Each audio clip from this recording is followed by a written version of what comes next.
অর্থনীতি কেবল কিছু গাণিতিক সংখ্যা, সূচক কিংবা হিসাব নিকাশের বিষয় নয়। অর্থনীতি মানুষের জীবনযাত্রার প্রতিচ্ছবি। শিল্প বাণিজ্য শুধু ব্যক্তি বা প্রতিষ্ঠানের মুনাফার বিষয় নয়, এর সঙ্গে জড়িয়ে আছে দেশের উৎপাদন, কর্মসংস্থান আর উন্নয়নের গল্প।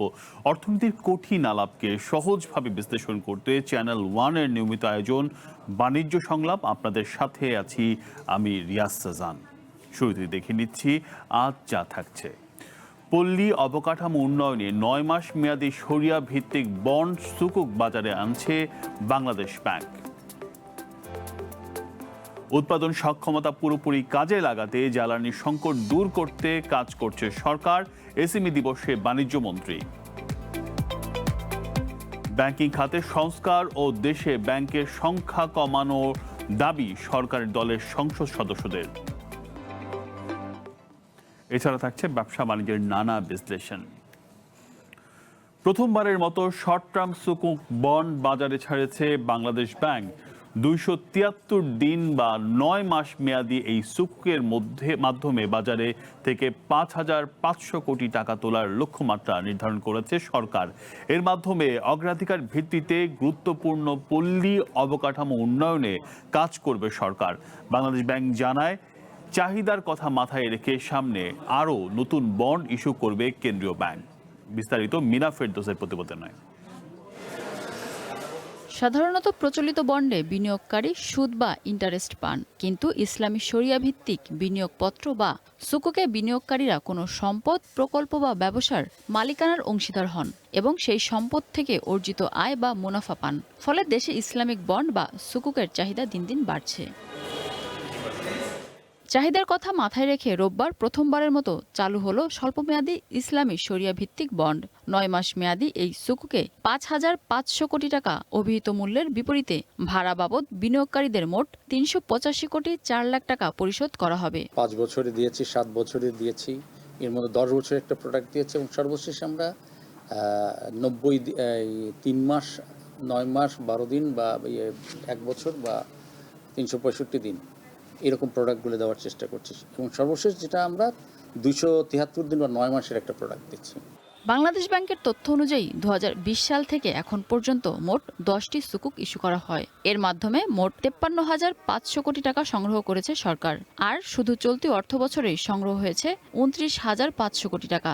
আগামীতে ৩ মাস, ৬ মাস এবং ১ বছর মেয়াদী আরও স্বল্প মেয়াদী সুকুক চালুর পরিকল্পনা রয়েছে বলে জানান ডেট ম্যানেজমেন্ট ডিপার্টমেন্টের পরিচালক। চলতি অর্থ বছর দ্যাট ইজ ২০২৫-২৬-এ আমরা সব মিলে ২৯,৫০০ কোটি টাকার সুকুক থেকে অর্থায়ন করেছি, সরকারকে দিয়েছি এবং আগামী অর্থ বছর এখন পর্যন্ত ৩০,০০০ কোটি টাকার টার্গেট আছে।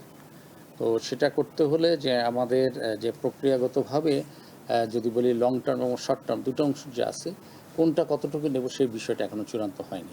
খাত সংশ্লিষ্টদের মতে দীর্ঘ সময়ের জন্য অর্থ আটকে রাখার ঝুঁকি কম থাকায় ব্যাংক ও বিনিয়োগকারীদের মধ্যে স্বল্পমেয়াদী সুকুকের চাহিদা বাড়ছে, যা দেশের ইসলামিক অর্থায়ন ব্যবস্থায় আরও গুরুত্বপূর্ণ ভূমিকা রাখবে। Mina Ferdous, one news, Dhaka. দেখছিলাম প্রতিবেদন। আজ পুরোটার সময় আমাদের সাথে আলোচনার জন্য থাকছেন বাংলাদেশ ব্যাংকের ডেট ম্যানেজমেন্ট ডিপার্টমেন্টের পরিচালক ইশতেক কামাল হুসাইন। স্বাগত জানাচ্ছি। Thank you. জি, আমরা দেখলাম যে স্বল্প মেয়াদী একটি সুকুক আজকে থেকে বাজারে লেনদেন শুরু হয়েছে এবং আজকে এটি প্রথমবারের মতো স্বল্প মেয়াদী ৯ মাস মেয়াদী এর আগে হয়নি। এই যে স্বল্প মেয়াদী সুকুক আনার আসলে কারণটা কি? মূলত আমরা দেখেছি যে আমরা ইতিমধ্যে ৯টি দীর্ঘমেয়াদী সুকুক এনেছি, ৭ বছরে এবং ৫ বছরে। কিন্তু আমরা দেখব যে পোর্টফোলিও ইনভেস্টমেন্টের ক্ষেত্রে সাধারণত আমরা একটা সুকুক থেকে আরেকটা সুকুক আনতে যে সময়টা লাগে, সেই জায়গায় শরিয়াভিত্তিক টাকাগুলো আমরা কোনো জায়গায় অল্টারনেটিভ নেই যে এটা ইনভেস্ট করব। তো সেই একটা সুকুক থেকে আরেকটা সুকুক ইস্যু করার যে সময়টা আছে, সেই সময়টাকে কাজে লাগানোর জন্য মূলত ওই শর্ট টার্মটা নিয়ে আসা। আপাতত আমাদের মেন লক্ষ্য হচ্ছে ২৮ দিনের একটা সুকুক নিয়ে আসা, পরবর্তীতে ১৮২ একটু ভেঙে বলবেন, মানে ২৮ দিনে আনা মানে কি? ২৮ দিনের মধ্যে আমার লাভটা আমাকে বুঝিয়ে দেবে এরকম? সুকুক শর্ট টার্ম যেহেতু আমরা বলছি, শর্ট টার্ম হচ্ছে ১ বছরের নিচে। তো সাধারণত ১ বছরের নিচে আমরা ৩ ধরনের সুকুক আমরা নর্মালি প্র্যাকটিস দেখি। ২৮ দিন, যেটা আমরা ১ মাস অনুমান করছি, বা ১৮২ দিন বা ৬ মাসের সমান। এবার যেমন ৯ মাসেরটা আসলো ২৭৩ দিন, আর ৩৬৪ দিন মানে ১ বছরের। তো এটার যে বিষয়টা 28 দিনের বিষয়টা আসে এইভাবে যে আপনি 28 দিন শেষে একেবারে ইনভেস্টমেন্ট করবেন বা আপনার ম্যাচুরিটি শেষ দিন প্রফিট সহ বা রেন্ট সহ একবারেই প্রফিটটা সব পেয়ে যাচ্ছেন। অন্যান্য বন্ডের ক্ষেত্রে বা সুকুকের ক্ষেত্রে যেটা হয় যে মেয়াদের মধ্যে প্রতি 6 মাস অন্তর আমরা প্রফিট বা রেন্টটা পেয়ে থাকি, এটা একবার শেষেই আমরা প্রফিটটা পেয়ে যাব। আচ্ছা, এইটা সেকেন্ডারি মার্কেটে যে শর্ট টার্ম গুলো, সেকেন্ডারি মার্কেটে এটা লেনদেন হয়, মানে যেটা অন্যান্য সুকুকের ক্ষেত্রে হয়? অন্যান্য ট্রেজারি বিল বন্ডের মতো করে সুকুকের যে সেকেন্ডারি মার্কেট আলটিমেটলি আমরা যে এটা ট্রেডেবল ইনস্ট্রুমেন্ট হিসেবে ওইভাবে এখনো দাঁড়া করাতে পারিনি। এটার দুটো বিষয় আছে যে আমাদের যে এখনো যে মার্কেটের যে মেকানিজমটা সুকুকের সেটা আসলে ফেস ভ্যালুর উপরে হয়, মার্কেট ভ্যালুর উপরে আসলে এটা হচ্ছে না। ফেস ভ্যালুর উপর কারণেই আসলে অ্যাকচুয়াল প্রাইসিংটা করার যে বিষয়টা আছে, বেঞ্চমার্ক প্রাইসিংয়ের যে আমাদের পর্যাপ্ত পরিমাণ সিকিউরিটিজ না থাকা, সুকুক না থাকা। তবে আপনি যে প্রশ্নটা আসছে এটা অনেকেই আমাকে করে থাকেন যে লিকুইডিটি, আর্লি লিকুইডিটির ক্ষেত্রে আমরা তাহলে কি করব। সুকুকের প্রচণ্ড ডিমান্ড। আপনি দেখেন যে লাস্ট সুকুকটা আমরা 8.5 গুণ ওভার সাবস্ক্রিপশন হয়েছে, তার আগেরটা 12.5 গুণ ওভার সাবস্ক্রিপশন হয়েছে। তো সেই জায়গা থেকে এটা প্রচুর ডিমান্ড মার্কেটে আছে, যার ফলে কেউ যদি সুকুক যে কোনো সময় ডাউনলোড করতে চায় যে আমি ছেড়ে দেব, তো এইটা যে ব্যাংকের মাধ্যমে সে কেনে, তিনি যদি ব্যাংকেই বলে যে আমি এটা ছেড়ে দেব, ব্যাংকই প্রথমে এটা নিয়ে নেয়। দুটো কারণে নিয়ে নেয়। একটা হচ্ছে এইটার এগেনস্টে এসএলআর রিকোয়ারমেন্টস এটা ফুলফিল করে এবং এটা দিয়ে রেপোর মতো Islamic liquidity support I believe যেটা পাওয়া যায় এটা পাওয়া যায়। এটা হচ্ছে এক ব্যাংক। আর ইন্ডিভিজুয়াল পর্যায়ে আমরা প্রচুর চাহিদা দেখি। আমাদেরকে এটা বাংলাদেশ ব্যাংকে একটা অর্ডার ম্যাচিং সিস্টেম আছে, সেখানে কেউ যদি বলে যে আমি বিক্রি করতে চাই, সাথে সাথে বিক্রি হয়ে যায়। জি, কিন্তু সুকুক নিয়েও এক ধরনের আতঙ্ক আছে। আমরা জানি যে অতীত সরকারের সময় গ্রিন সুকুক সহ বেশ কিছু সুকুক বাজারে এসেছে, যেগুলো আসলে বলা হয় যেখান থেকে অর্থ লোপাট হয়েছে। এই যে সুকুক নিয়ে বা যে আতঙ্ক বাজারে আছে, সেটি নিয়ে আসলে কি বলবেন? এই প্রশ্নটা প্রত্যাশিত। সবচেয়ে বড় বিষয়টা হচ্ছে আমরা কাজ করছি হচ্ছে গভর্নমেন্ট সুকুক নিয়ে, আর ওটা ছিল কর্পোরেট সুকুক। তো কর্পোরেট সুকুক আর গভর্নমেন্ট সুকুকের যেটাই বলি না কেন, সুকুক আমরা যখন ইস্যুয়েন্সের থেকে দেখি যে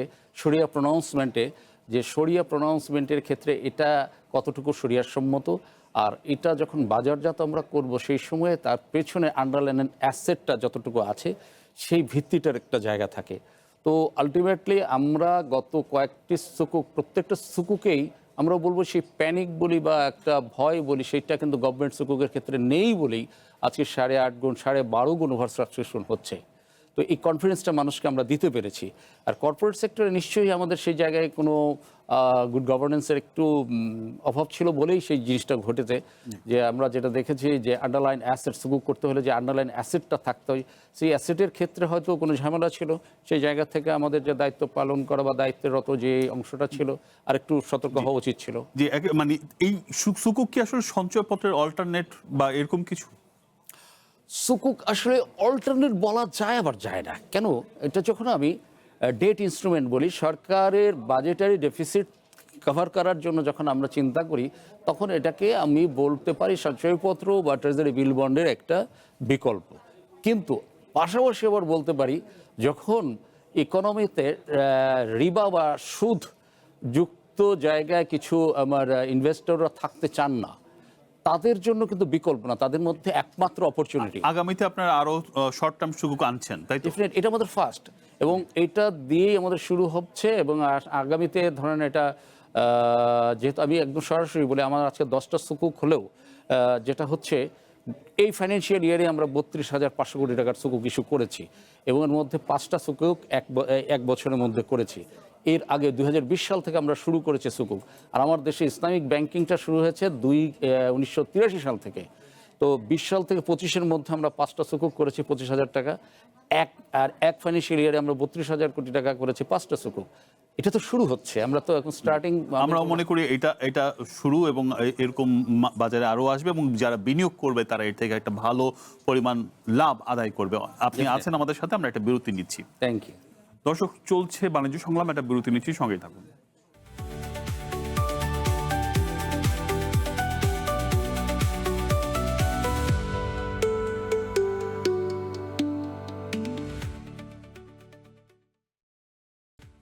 সাথে থাকার জন্য ধন্যবাদ। আবার স্বাগত জানাচ্ছি বাণিজ্য সংলাপে। আপনাদের সাথে আছি আমি রিয়াজ সেজান। উৎপাদন সক্ষমতা পুরোপুরি কাজে লাগাতে দ্রুত জ্বালানি সংকট দূর করা এবং অর্থনীতিকে আরও গতিশীল করতে এমএসএমই খাতকে শক্তিশালী করার উপর সরকার জোর দিচ্ছে বলে জানিয়েছেন বাণিজ্যমন্ত্রী খন্দকার আব্দুল মুক্তাদির। সকালে রাজধানীর আগারগাঁওয়ে আন্তর্জাতিক এসএমই দিবস উপলক্ষে বাংলাদেশ বিনিয়োগ উন্নয়ন কর্তৃপক্ষ বিডা আয়োজিত অনুষ্ঠানে তিনি এই কথা বলেন। এ সময় তিনি জানান, বর্তমানে জিডিপিতে এ খাতের অবদান প্রায় 34% হলেও নতুন উদ্যোক্তা তৈরির গতি কমে যাওয়ায় সমাজে আয় বৈষম্য বেড়েছে। এই পরিস্থিতি কাটিয়ে উঠতে নতুন উদ্যোক্তা তৈরিতে মেন্টরশিপ কর্মসূচি, নতুন শিল্প পার্ক স্থাপন এবং জ্বালানি সাশ্রয়ী শিল্প বিনিয়োগ বাড়ানোর উদ্যোগ নেওয়ার কথা বলা হয়েছে। পাশাপাশি বিদ্যমান শিল্প কারখানায় উৎপাদন সক্ষমতা পুরোপুরি কাজে লাগাতে গ্যাস সংকট দ্রুত সমাধানের চেষ্টা করছে সরকার। আমাদের অর্থনীতিতে জিডিপিতে এমএসএমই খাতের অবদান 34%। 91 থেকে 2006 পর্যন্ত যে পরিমাণ নতুন উদ্যোক্তা তৈরি হয়েছে তার সেই রেশিও, সেই সংখ্যা পরবর্তী 10-15 বছরে ড্রাস্টিক্যালি কমে এসেছে। তো আগামী দিনে আমাদের লক্ষ্য হচ্ছে জিডিপিতে এই সেক্টরগুলির শেয়ার বাড়ানো, নতুন উদ্যোক্তা তৈরি করা, সেই জন্য বিভিন্ন মেন্টরশিপ প্রোগ্রাম চালু করা। দেখছিলাম এমএসএমই দিবস উপলক্ষে একটি প্রতিবেদন। আমাদের সাথে পুরোটা সময়ের জন্য আলোচনার জন্য আছেন বাংলাদেশ ব্যাংকের ডেট ম্যানেজমেন্ট ডিপার্টমেন্টের পরিচালক ইশতিয়াক কামাল হোসেন। আবার একটু আপনার কাছে আসি, আমরা এমএসএমই নিয়ে আলোচনা করব, বিশেষ করে নতুন উদ্যোক্তাদের প্রসঙ্গটি বলেছেন যে নতুন উদ্যোক্তা সরকার তৈরি করতে চান সে বিষয়, এবং এটা একটা ফান্ডও থাকে, সেই প্রসঙ্গে আসবো। তবে আপনি কিছু যুক্ত করতে চাচ্ছিলেন সুকুক প্রসঙ্গে। সুকুকের যে বিষয়টা আসলে মার্কেটে আমি খুব বেশি মুখোমুখি হচ্ছি বিভিন্ন জায়গায় বা যারা কাজ করছেন, যে এইটার সাথে ট্রেজারি বিল বন্ডে যে আমরা সুদ দিচ্ছি, আর এই ক্ষেত্রে আমরা বলছি যে সুদ মুক্ত শরিয়া ভিত্তিক ইনকাম, এটা কিভাবে নির্ধারিত হয়, এটা জনমনে একটা প্রশ্ন থেকে যায়। তো এই জায়গাটা থেকে আমি যদি একটা সুযোগ নিচ্ছি যে এটা ক্লিয়ার করার, সাধারণত ট্রেজারি বিল বন্ডে যেটা হচ্ছে, সরকার এই টাকাটা নিয়ে সরকার ডেট সার্ভিসিংয়ের জন্য একটা পুলে টাকাটা রাখছে, সেখান থেকে প্রয়োজনীয় ক্ষেত্রে যেটা শর্ট টার্মের জন্য যেটা ক্যাশ ম্যানেজমেন্টের জন্য একটা অংশ করে, একটা ডেভেলপমেন্টের জন্য যায়। কিন্তু সুকুকের টাকাটা হচ্ছে, আমরা বলেই দিই যে এই সুকুকটা ওই নির্দিষ্ট প্রকল্পের বিপরীতে নেওয়া হচ্ছে। এই প্রকল্পটাকে আন্ডারলাইন অ্যাসেট ধরে ওর যে ব্যবহারযোগ্যতা সেটাকে নিশ্চিত করে, ওটাকে ভাড়া নির্ধারণ করে যে পরিমাণ ভাড়া এটাকে পাওয়া যাবে, সেটাকেই আসলে আমরা এইবার যে সুকুকটা 5,000, সেটা তো পল্লী উন্নয়নের জন্য, সেখান থেকে ইনকাম করতে আসছে পল্লী উন্নয়নের ক্ষেত্রে। এটা হচ্ছে যে জিনিসটা প্রত্যেকটা সুকুকের মধ্যেই লেখা থাকে আমাদের সোশিও ইকোনমিক ডেভেলপমেন্ট সুকুক। সোশ্যাল ইম্প্যাক্ট যেটা আছে আসলে ডেভেলপমেন্টের ক্ষেত্রে আমাদের ইকোনমিতে বা জিডিপিতে যে তার ইম্প্যাক্টটা পড়ছে এই রাস্তাগুলো হওয়ার জন্য, এই ব্রিজগুলো হওয়ার জন্য, সেটাকে আসলে রিটার্ন হিসেবে, এটা ইকোনমিক রিটার্ন হিসেবে ক্যালকুলেট করা হচ্ছে। আর এটাকে আসলে ভাড়া যে মেয়াদটা আছে, এই সময়ের জন্য সরকার এত টাকা ভাড়া প্রদান করবে সুকুক যিনি কিনছেন তাকে।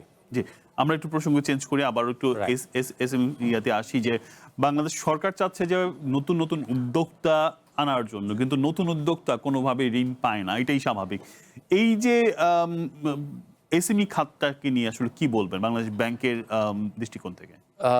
প্রথমে আমি দুটো জিনিস বলি, এখানে আসলে তিনটা জিনিস জড়িত। একটা হচ্ছে যে আপনি নতুন উদ্যোক্তা ঋণ পায় না, এই বিষয়টা আসলে যতটা তার ঋণ পায় না, এর চেয়ে বড় জিনিসটা হচ্ছে আসলে ঋণ যে পাওয়া যায়, আমার নতুন উদ্যোক্তারা এটা জানে কম।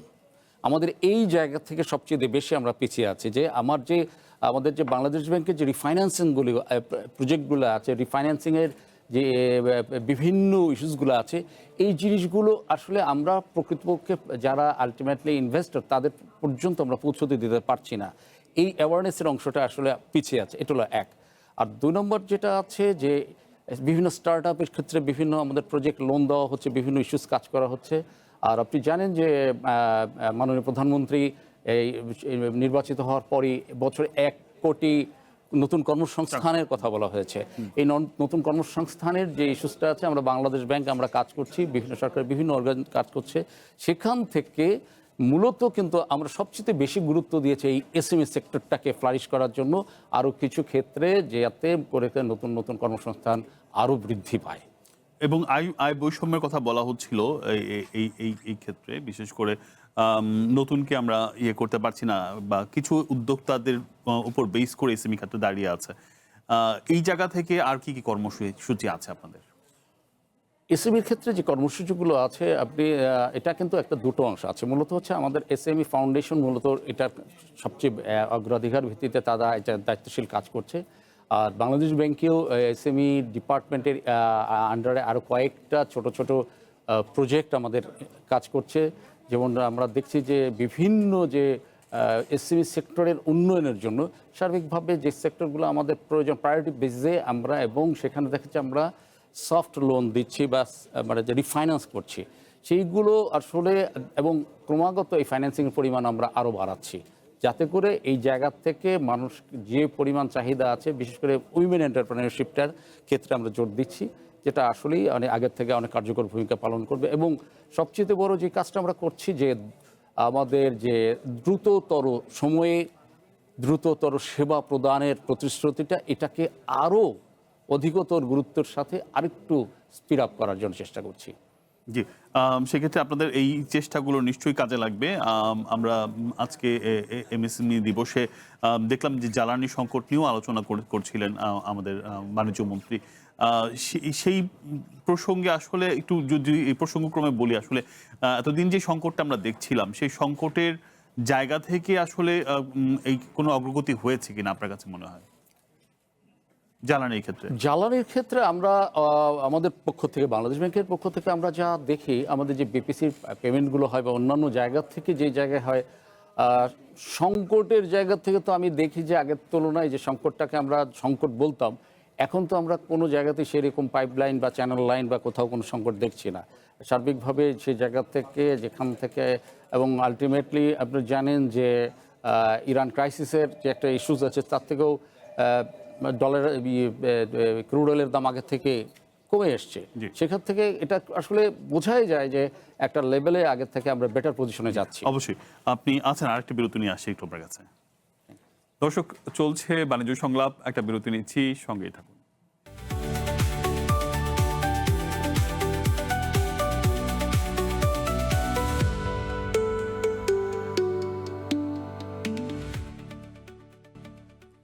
আবার স্বাগত জানাচ্ছি বাণিজ্য সংলাপে, আপনাদের সাথে রয়েছে আমি রিয়াজ হাসান।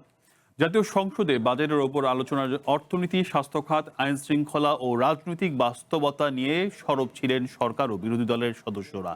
সংসদ সদস্যরা বলেন, বাজেট বাস্তবায়নের পথে আইন শৃঙ্খলা পরিস্থিতির অবনতি ও অর্থ পাচার বড় চ্যালেঞ্জ হয়ে দাঁড়াতে পারে। একই সঙ্গে ব্যাংকিং খাত সংস্কারের প্রয়োজনীয়তা তুলে ধরে দেশে ব্যাংকের সংখ্যা কমানোরও দাবি জানান সরকারি দলের সদস্য মাহবুবউদ্দিন খোকন। অন্যদিকে স্বাস্থ্য প্রতিমন্ত্রী ডক্টর এম.এ. মুহিত বলেন, দেশে ৮০% রোগী নিজেদের পকেটের টাকা খরচ করেই চিকিৎসা নেন। তিনি অভিযোগ করেন, ক্ষমতার ভাগাভাগি ও সংস্কারের কথা বলা হলেও বিরোধী দল কখনো স্বাস্থ্য খাত সংস্কার নিয়ে কার্যকর আলোচনা করেনি। বাজেটের অর্থনৈতিক দিকের পাশাপাশি স্বাস্থ্য, সুশাসন ও রাজনৈতিক বিষয়গুলো আলোচনায় গুরুত্ব পায়। বাজেট বাস্তবায়নে আমাদের কতগুলো সমস্যা আছে। ব্যাঙ্গলোর উঠে হয়ে গেছে, এত ব্যাংক দরকার নেই বাংলাদেশে। এমপি হলে তার একটা ব্যাংক লাগবে, প্র্যাকটিস বন্ধ করতে হবে। আমাদের দেশের মানুষকে ৮০% পকেট থেকে টাকা দিয়ে চিকিৎসা নিতে হয়। ওনারা শুধু সেই সংস্কারের কথা বলেন যেই সংস্কার ওনাদেরকে ক্ষমতার ভাগ দেবে। ওনারা স্বাস্থ্য খাতে সংস্কার নিয়ে একদিনও আজ পর্যন্ত কথা বলেননি। দেখছিলাম সংসদ থেকে চলমান যেই অধিবেশন চলছে সেটি নিয়ে একটি প্রতিবেদন। আমাদের সাথে পুরোটা সময় আজকে আলোচনার জন্য রয়েছেন বাংলাদেশ ব্যাংকের ডেট ম্যানেজমেন্ট ডিপার্টমেন্টের পরিচালক ইস্তেকামাল হোসেন। জি, আমরা দেখছিলাম ব্যাংক খাতের সংস্কার নিয়ে আলোচনা হচ্ছে যে ব্যাংকের সংখ্যা কমিয়ে আনার ব্যাপারে কি বলবেন? এটা আসলে খুব কার্যকরী এবং যুগোপযোগী আলোচনা, এটা সবসময় এটা থাকছে। কারণ আমরা সেই 2013 সাল থেকে অনেকগুলো ব্যাংক আমরা দিয়েছি, এবং সেখান থেকে আজকে আমাদের পারফরমেন্স অ্যানালাইসিসের আমরা করছি বিভিন্ন প্রায় তাদের ক্যামেলস থেকে শুরু করে বিভিন্ন অ্যানালাইসিস আমরা করছি। সম্প্রতি আমাদের অ্যানালাইসিসের কিছু টুলস আমরা পরিবর্তন করছি, মানে নতুন নতুন সিস্টেমে ব্যাংকগুলোর পারফরমেন্স আমরা অ্যানালাইসিস করে যাচ্ছি এবং সেখান থেকে তাদের পারফরমেন্সের ভিত্তিতে কার্যকরী কী করা উচিত উচিত না এগুলো আমরা প্রস্তাবনা দিচ্ছি। তবে সবচেয়ে বড় বিষয়টা হচ্ছে যে আজ থেকে 5-7-10 বছর আগে আমাদের যে ডিপোজিটরের সংখ্যা ছিল, আমাদের যে ডিপোজিটের সাইজ ছিল, এটা কিন্তু বাড়ছে। আমাদের ফাইন্যান্সিয়াল লিটারেসি কিন্তু বাড়ছে। আমরা যেই মুহূর্তে আমরা ক্যাশলেস বাংলাদেশের কথা চিন্তা করছি, ক্যাশলেস হতে হলে অবশ্যই আমাদের কারো না কারো প্রত্যেকেরই অ্যাকাউন্টের সাথে একটা ইনভলভমেন্ট থাকতে হবে। যখন আমি বাংলা কিউআর ইউজ করব, তখন যদি আমার অ্যাকাউন্ট না থাকে, আমি যদি ফাইন্যান্সিয়ালি কারোর সাথে কোনো ব্যাংকের সাথে না থাকি, সেই জায়গা থেকে আসলে আমাদের সমস্যা হবে। তো সেই জায়গা থেকে ব্যাংক সংখ্যা কমানোর চেয়ে গুরুত্বপূর্ণ হচ্ছে ব্যাংকের ব্রাঞ্চ বাড়ানো, কার্যকর ব্যাংক বাড়ানো। তো সেই জায়গা থেকে আমরা অবশ্যই ব্যাংক সংখ্যা কমে আসার যে বিষয়গুলো, এটা অবশ্যই পরীক্ষা নিরীক্ষার মধ্যে আছে। কিন্তু কমাতে গেলে বা ছোট করতে গেলে তো আমরা দেখলাম এক ধরনের সংকট পড়তে হয়, যেটা আমরা লাস্ট ইয়াতে ইসলামী ব্যাংকের গুলোর ক্ষেত্রে দেখলাম। এটা হচ্ছে সংখ্যা কমানো মার্জার হচ্ছে আলাদা ইস্যুস। হ্যাঁ, সংখ্যা কমানোর বিষয়গুলো আছে এগুলো একেবারেই রাষ্ট্রীয় এবং পলিসি ইস্যুস। কোথায় কখন কোন পরিপ্রেক্ষিতে, কারণ আমাদের তো অনেক ধরনের ব্যাংক আছে, রাষ্ট্রীয় ব্যাংক, শরিয়া ভিত্তিক ব্যাংক আছে, প্রাইভেট ব্যাংক আছে এবং ফরেন ব্যাংক আছে। অনেক প্যারামিটার অ্যানালাইসিস করে যদি সরকার মনে করে যেটা সময় হয়েছে, সেই অ্যানালাইসিস আমরা করবো, সরকার করবে, করে তারপরে এটা প্রকৃত কি করা যায় সেই ব্যাপারে সিদ্ধান্ত গ্রহণ করার সময় আমাদের তখনই দেখা যায়। অর্থ পাচার নিয়ে কি বলবেন, সংক্ষেপে কোনো মন্তব্য আছে কিনা? অর্থ পাচারের ব্যাপার আপনি জানেন যে আমাদের গত 2 বছর যাবত একটা কমিটি কাজ করছে, আবার বিএফআইও কাজ করছে। আমরা সেই কাজগুলো অত্যন্ত জোরালোভাবেই আমরা এগোচ্ছি। সেক্ষেত্রে আমরা আশাবাদী যে একটা আগের তুলনায় পাচারের যে বিষয়গুলো আছে আমরা অনেক বেশি স্ট্রং মনিটরিংয়ের মধ্যে রাখতে পেরেছি এবং সেই জায়গা থেকে যেটুকুই বলি না কেন, আমরা সেই জায়গা থেকে একটা ভালো জায়গায় উত্তীর্ণের পথে এগোচ্ছি বলে আমরা মনে করছি। আমরা মনে করি যে এই পথে উত্তীর্ণ হবেন এবং যেভাবে অর্থ পাচার আমাদের দেশে বড় সংকট হয়ে দাঁড়িয়েছিল, সেই সংকট ধীরে ধীরে কাটবে, আপনাদের কার্যকরী ভূমিকা থাকবে। অনেক ধন্যবাদ আমাদের সময় দেওয়ার জন্য। Thank you channel 1 everything. দর্শক, আলোচনা করছিলাম বাংলাদেশ ব্যাংক খাত নিয়ে এবং এতক্ষণ আমাদের সাথে ছিলেন ইস্তেকামাল হোসেন, তিনি বাংলাদেশ ব্যাংকের ডেট ম্যানেজমেন্ট ডিপার্টমেন্টের পরিচালক। এই ছিল আজকের আয়োজনে। একটু পরেই দেখবেন খেলার বুলেটিন। ব্যবসা বাণিজ্যের নানা খবর দেখতে চোখ রাখুন চ্যানেল 1-এর পর্দায়, যুক্ত থাকুন আমাদের ফেসবুক পেজ এবং ইউটিউব চ্যানেল।